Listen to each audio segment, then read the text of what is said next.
Graças e paz, querida igreja. Deus abençoe a todos. Tá tudo certo aí? Deixa eu ver. É que a gente está com um aparelho novo, tá vendo? Tô ficando chique. Vira assim um pouquinho, só pra ver se tá com a luz azul. Tá com a luz azul? Tá ligado. Ligada esse cara aqui. Segura. Pressiona até a luz ficar azul. Ficou azul, agora tá azul. E tá vendo, gente? Tô ficando tecnológico, né? Querida igreja, nessa manhã nós estamos com algumas dificuldades técnicas, né? De sinal de Wi-Fi. Deve ser por causa do jogo. E é interessante que esse problema nos desconecta de muitas coisas. Não conseguimos ter a transmissão ali pelas imagens, né? Criamos algumas dificuldades. Mas sabe uma coisa boa? Jesus não precisa de conexão Wi-Fi. Ele é o Senhor soberano. E isso nos traz algumas lições, porque algumas vezes nós queremos estar conectados com o mundo. Vivemos preocupados, vivemos ansiosos.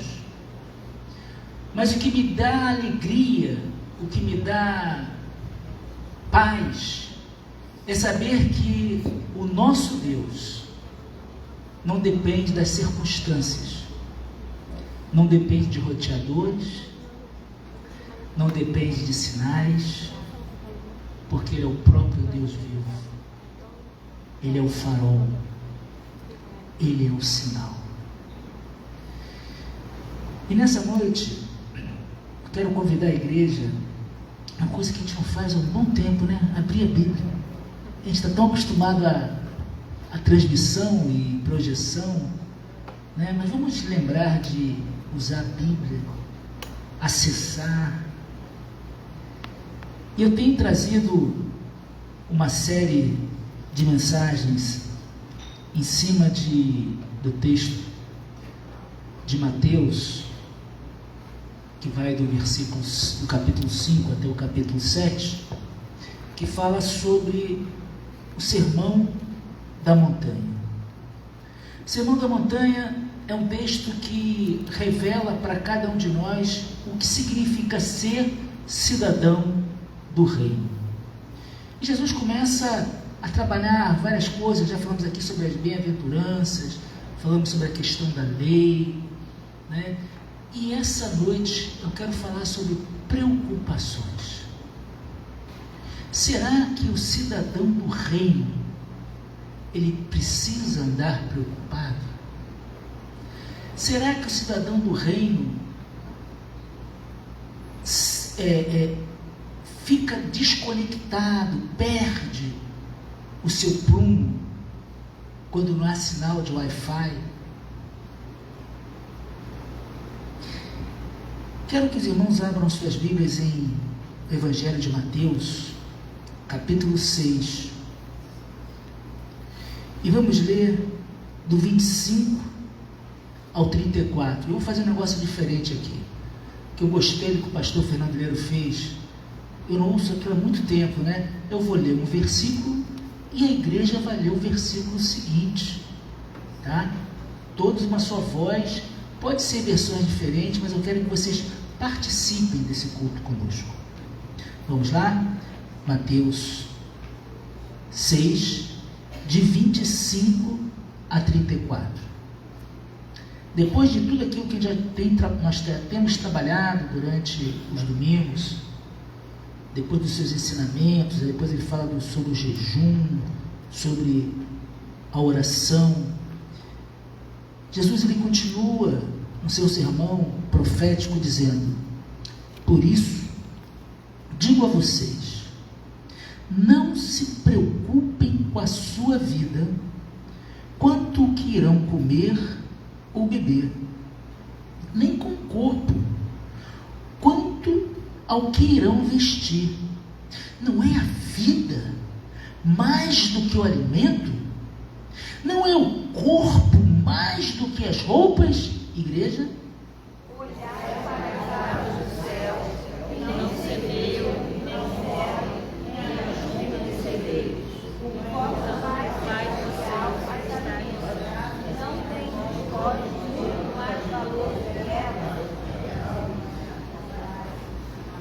E ele continua, no verso de número 27. Quem de vocês, por mais que se preocupe, pode acrescentar um côvado ao curso da sua vida?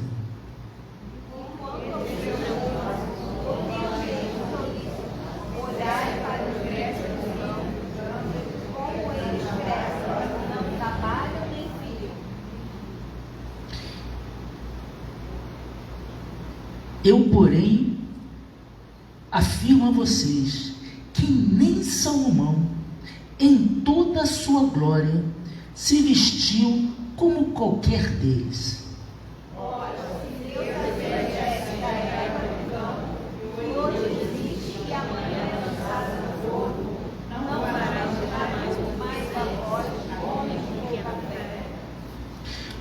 Portanto, não se preocupe dizendo: que comeremos?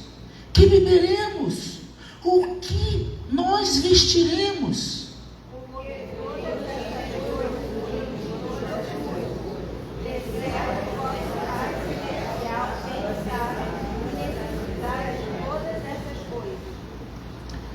Mas busquem, em primeiro lugar, o reino de Deus e a sua justiça, e todas estas coisas lhe serão acrescentadas. Todos nós juntos?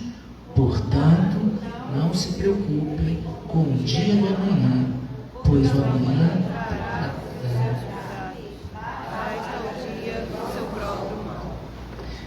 Queridos irmãos, vivemos numa geração, e aqui, olhando aqui rapidamente, tem pelo menos duas psicólogas aqui presentes. Nós vivemos uma sociedade que anda tremendamente ansiosa. Hoje, nas reuniões lá dos homens, nós vimos a dificuldade que os nossos jovens, adolescentes, nossos meninos têm passado, e qual deve ser o nosso papel enquanto homens para tentar suprir essa necessidade. Eu acredito que as mulheres também têm falado isso.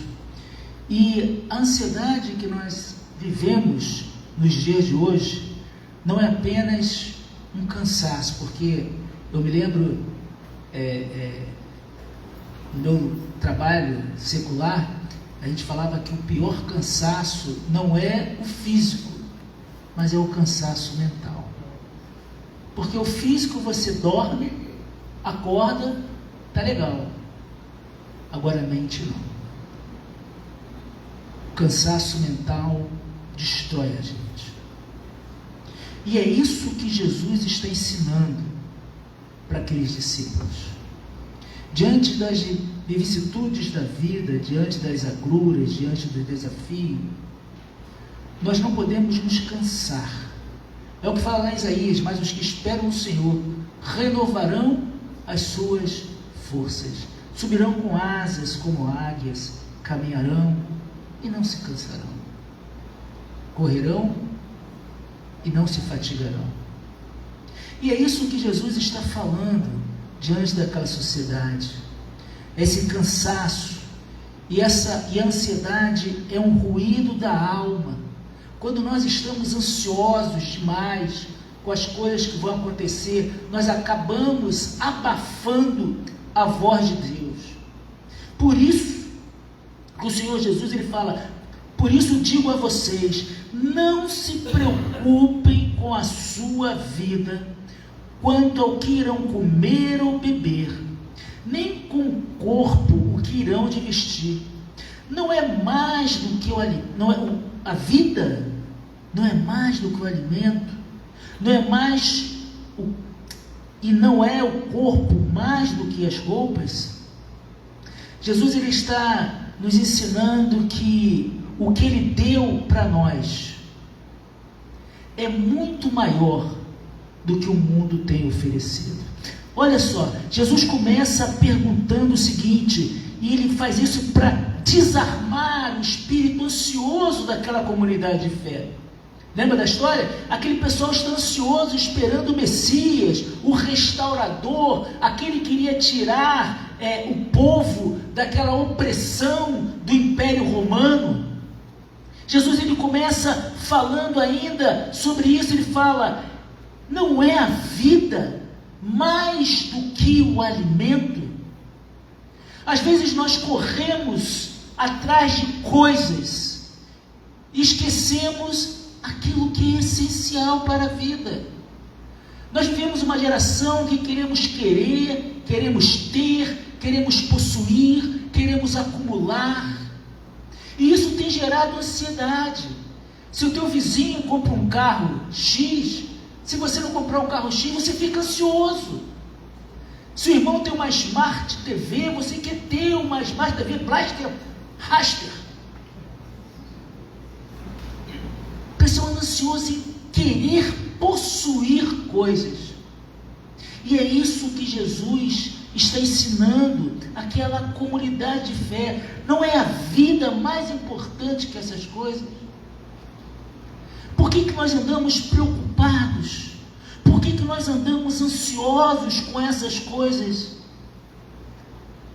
Quando nós olhamos, eu estava conversando outro dia com o Aquiles, né? E eu perguntei para ele, é uma curiosidade que eu tenho, né? Como é que um médico, eu fiz uma pergunta provocativa, como é que um médico que conhece a ciência, que abre o corpo, que olha aquilo tudo, como é que um médico, e a gente conhece muitos médicos ateus, como é que um médico, ele consegue ter uma vida cristã? Aí aquele falou assim: pastor, quando eu estou no centro cirúrgico e vejo um corpo aberto, eu tenho a certeza que Deus existe. Porque não existe nada mais complexo do que o corpo humano. E o Aquiles é especialista na área de anestesia, né? Para mim, a pessoa mais importante do centro cirúrgico é o anestesista. Ele falou: a pessoa morre e ele traz de volta a vida. E é impossível, diante dessa complexidade, nós não entendermos que existe um Deus criador e sustentador de todas as coisas. Existe uma fala, eu estava conversando com um amigo, que a ciência, o conhecimento, não nos afasta de Deus, muito pelo contrário, ele nos aproxima do Senhor. Diante da complexidade da vida, diante de um corpo abatido no coração, o fôlego que está no nosso pulmão, Deus mostra o milagre da vida. A vida é algo que é um milagre a cada dia. E o pessoal mais antigo, que assistia a rádio relógio para não perder a hora, tinha uma frase que dizia: cada minuto que passa é um milagre que não se repete. Mas é isso, a vida é um milagre, e às vezes nós ficamos preocupados com aqui e agora. Tem milhares de pessoas agora no Maracanã, preocupadas se o Flamengo vai ser campeão, se o Fluminense for campeão. O que isso acrescenta na tua vida, na minha vida? É legal para brincar, né? Para fazer zoação, como a gente tem no grupo aqui da igreja. Mas será que isso é importante a ponto de tirar a nossa paz, tirar a nossa alegria, criar atrito, criar brigas entre irmãos? Porque Jesus fala: não se preocupem com a sua vida, é Ele que cuida de nós. A ansiedade que esse mundo está vivendo nos dias de hoje, que a OMS já fala que é o grande mal, é o que está aposentando muita gente, é a saúde mental. A ansiedade, meus irmãos, numa outra linguagem eu poderia dizer que é ateísmo prático. A pessoa que vive ansiosa, claro, tirando seus transtornos, tirando seu histórico, mas a ansiedade, às vezes, que nós criamos é não confiar em Deus. Vou repetir, eu não estou dizendo que a ansiedade não é uma doença, mas eu estou dizendo que muitas coisas que nos deixam ansiosos é porque nós não confiamos em Deus. Nem tudo é um ter para chamar de teu. É interessante que quando nós nos desesperamos pela provisão, meu Deus do céu, o que está acontecendo? E amanhã como é que vai ser? E não sei o que, não sei o que lá, e você esquece de Deus. Você está se comportando como um filho órfão de um Deus que não conhece a sua dor, que não conhece a sua natureza, que não sabe de verdade daquilo que você necessita, e você quer buscar com as suas próprias forças. E é exatamente esse o grande pecado de Adão. Adão era um cara ansioso. Por ser ansioso, ele não queria depender de Deus. E por não querer depender de Deus, Satanás coloca no seu coração que se ele comesse daquele fruto, ele seria igual a ele, e não precisaria esperar até o final da tarde para conversar com Deus. E para saciar a sua vontade, para saciar a sua ansiedade de poder,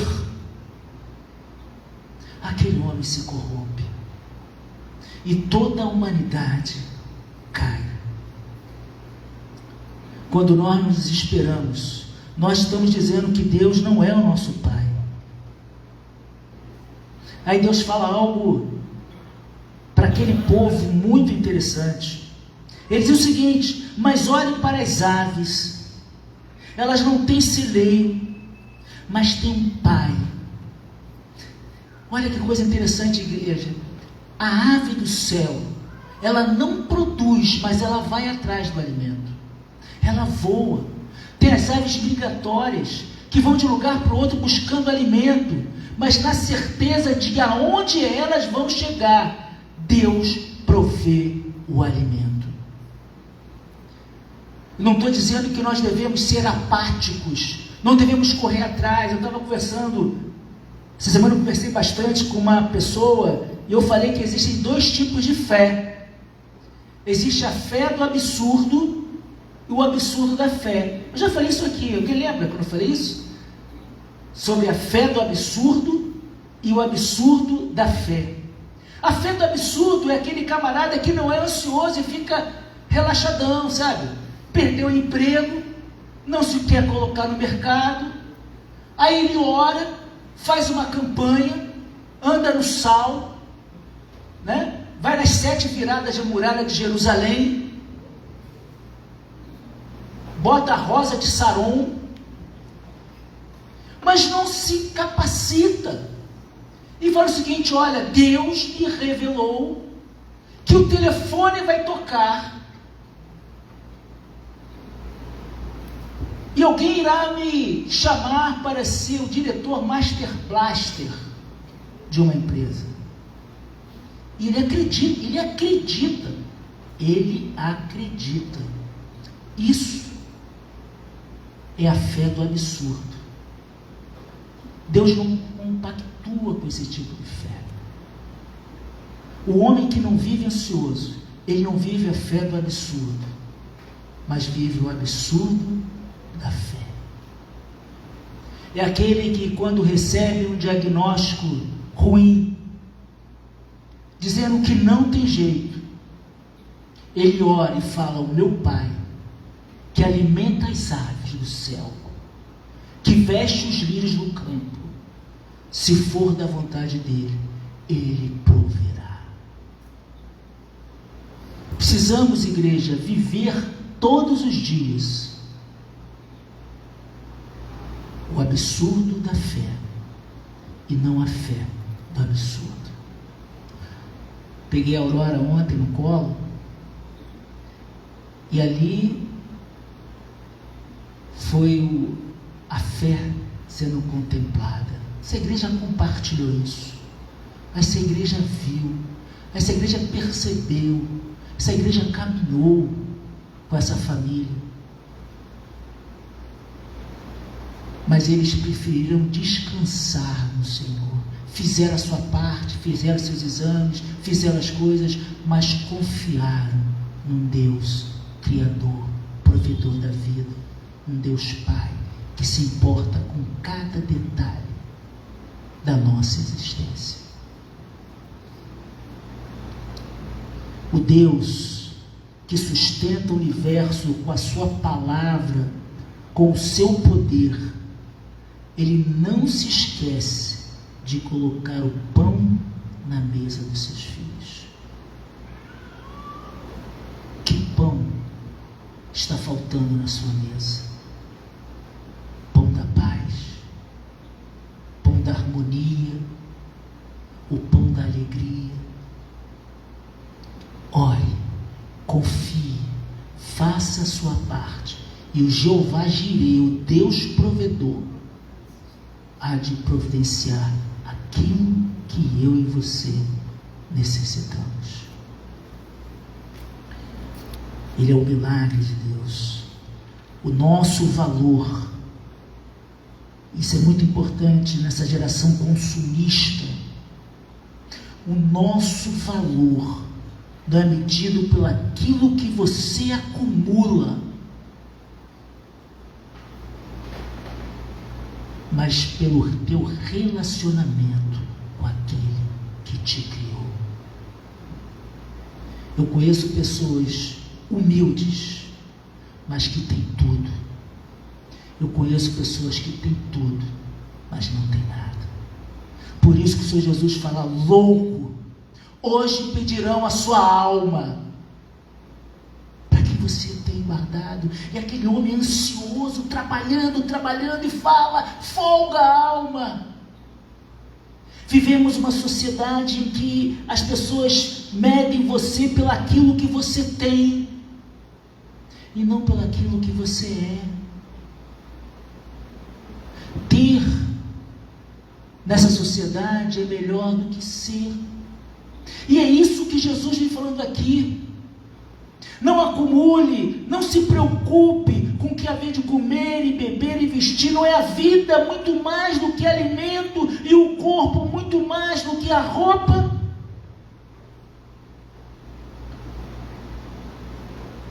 Tem uma música que diz, do pastor Armando Filho, música antiga, sou da antiga, né?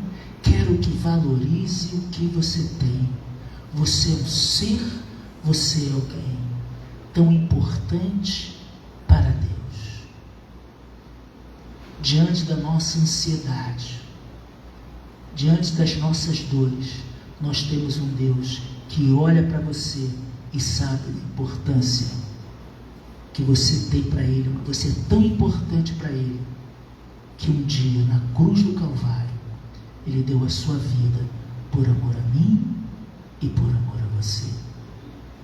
Segunda coisa que eu aprendo ao olhar esse texto é que nós devemos nos afastar da ilusão do cetro, que fala da impotência da nossa preocupação.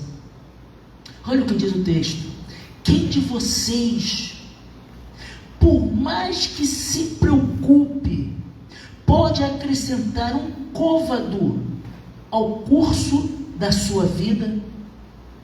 E por que se preocupam com o que vão vestir? Observem os lírios do campo, eles não trabalham, nem fiam.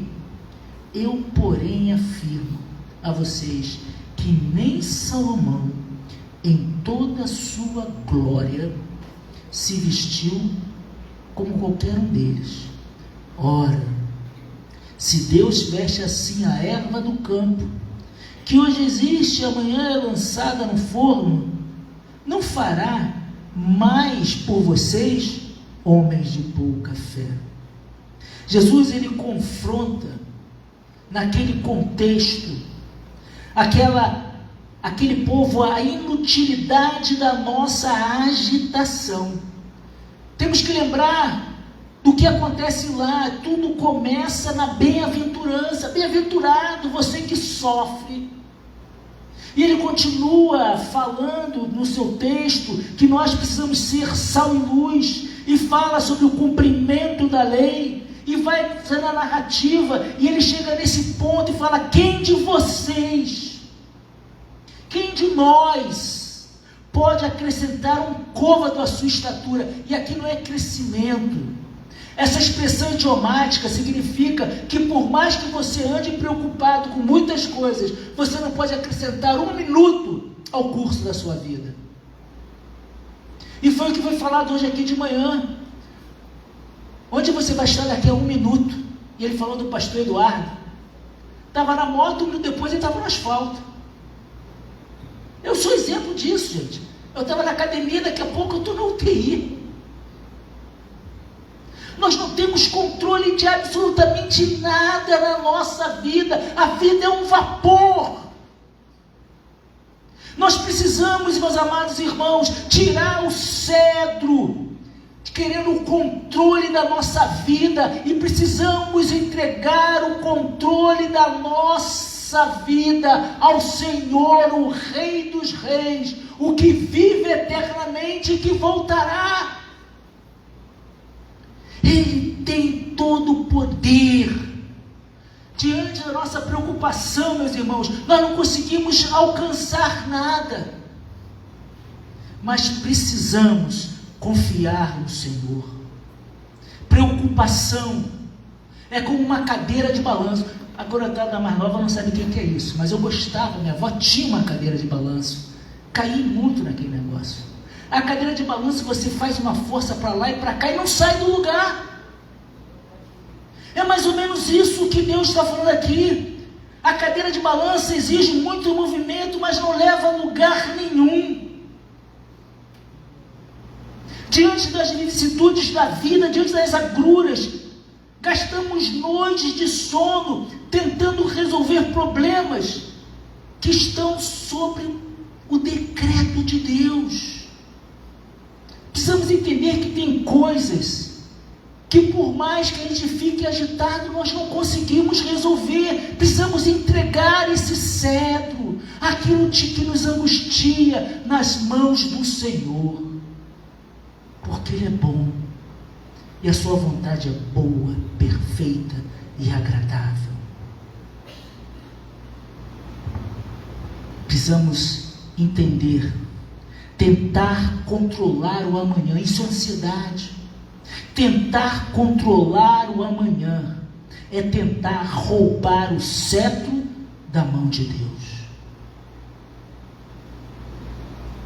Precisamos nos permitir ser conduzidos pelo Senhor, para sermos cidadão desse reino.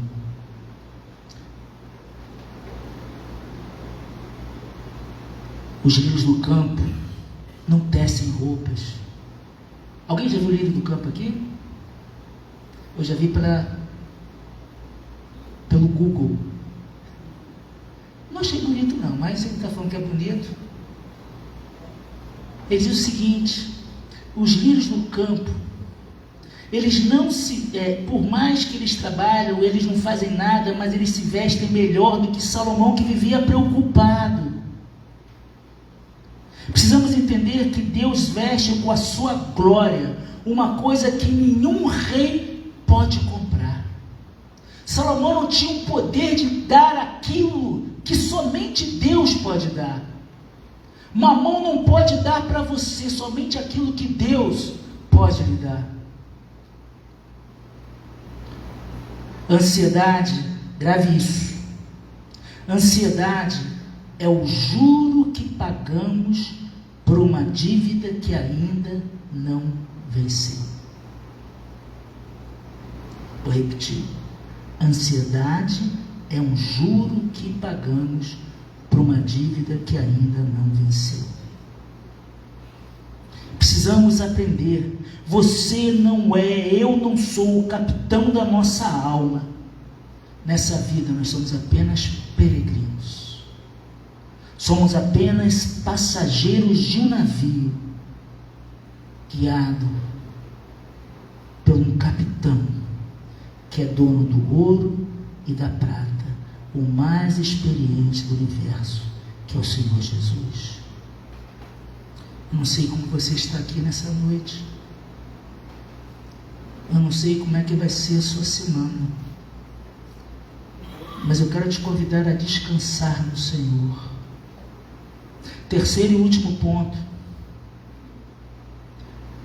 Temos que buscar primeiro a Ele e o resto depois. Olha o que diz a palavra de Deus. Portanto, diante de tudo isso, quando nós sabemos da nossa finitude, quando nós sabemos que nós não podemos mudar muitas coisas, Ele fala: busquem primeiro o reino de Deus e a sua justiça, e todas estas coisas, não é tudo, é estas coisas, vestimenta, alimento, é isso que ele está falando, todas essas coisas lhe serão acrescentadas. E preste atenção nisso, buscar o reino de Deus não é uma atitude passiva.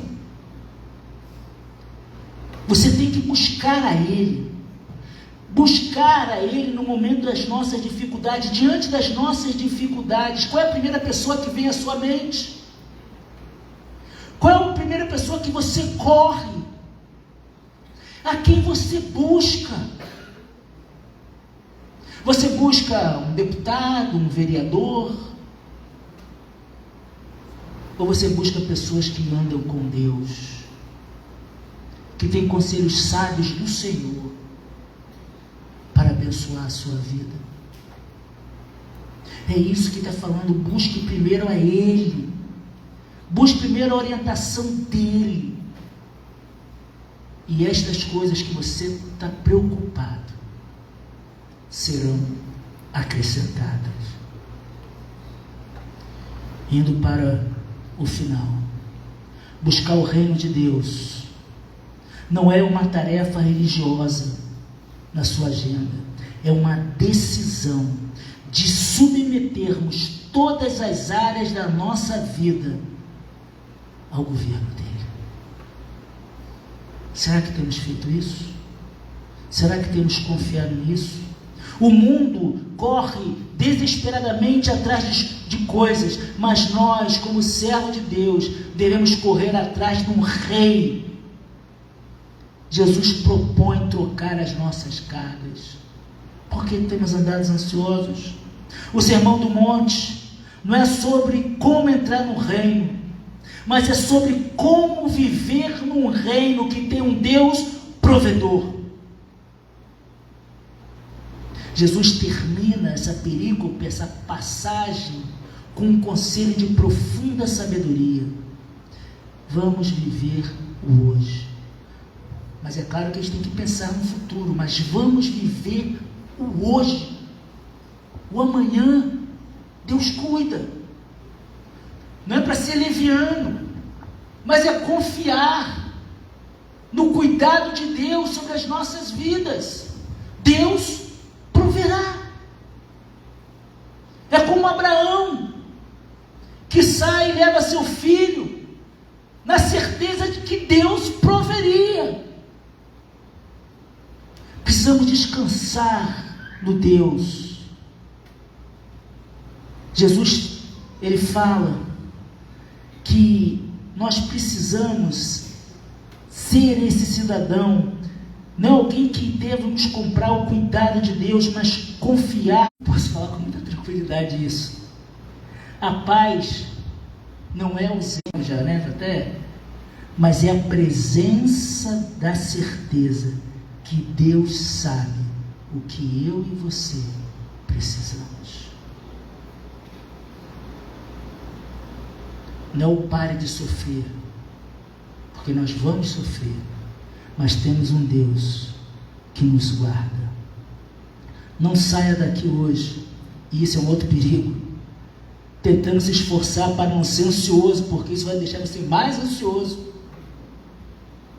Não pense dessa maneira, mas saia daqui nessa noite contemplando a fidelidade de Deus, que diante das nossas dores, diante dos nossos medos, que nós possamos olhar para a ave, olhar para as flores, mas acima de tudo, olharmos para a cruz.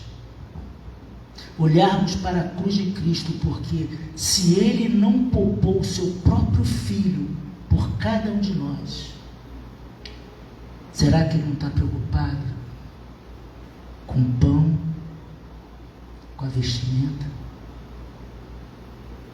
Enquanto o Ministério de Louvor está vindo aqui para frente para adorar o Senhor, eu quero fazer algumas perguntas.